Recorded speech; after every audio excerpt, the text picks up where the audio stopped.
सुरतचे 2 जण महाराष्ट्र लुटतायत, नेस्तनाबूत केल्याशिवाय गप्प बसणार नाही. उद्धव ठाकरेंचा नाव न घेता मोदी शहांवर निशाणा.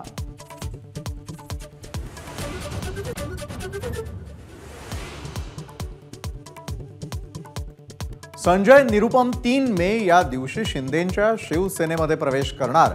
शिवसेनेचे उमेदवार निवडून आणण्यासाठी प्रचारामध्ये उतरणार.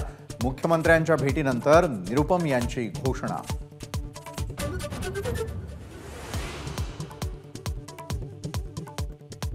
नाशिकमध्ये महायुतीकडून हेमंत गोडसेंची उमेदवारी जाहीर. अनेक दिवसांचा तिढा अखेर सुटला. महाविकास आघाडीच्या राजाभाऊ वाझेंविरोधात लढत.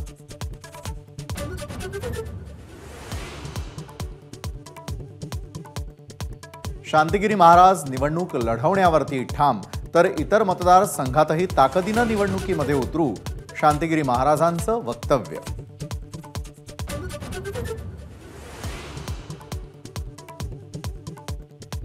शिवसेनेकडून कल्याणमधून श्रीकांत शिंदेंना उमेदवारी जाहीर, तर ठाण्यातून माजी महापौर नरेश म्हस्केंना तिकीट.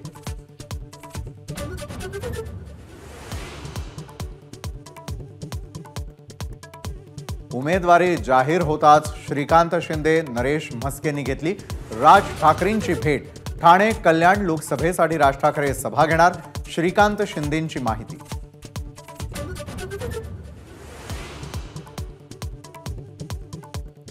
शरद पवार हे एकेकाळी माझं दैवत होते, त्यांच्या टीकेला उत्तर देण्या एवढा मी मोठा नाही, अजित पवारांचं वक्तव्य.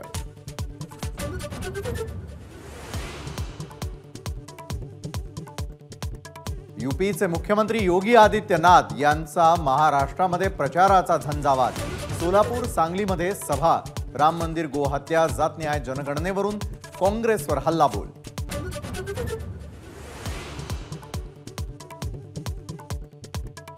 रत्नागिरीत शिवसेनेच्या कार्यालयावरून उदय सामंतांचे फोटो असलेले बॅनर हटवले, तर नव्या बॅनरवर किरण सामंतांचा फोटो.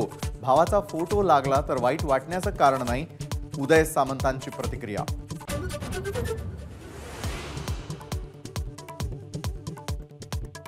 राष्ट्रपती द्रौपदी मुर्मू यांनी घेतलं अयोध्येमध्ये श्रीरामाचं दर्शन. शरयू तीरावरील आरतीतही राष्ट्रपती सहभागी.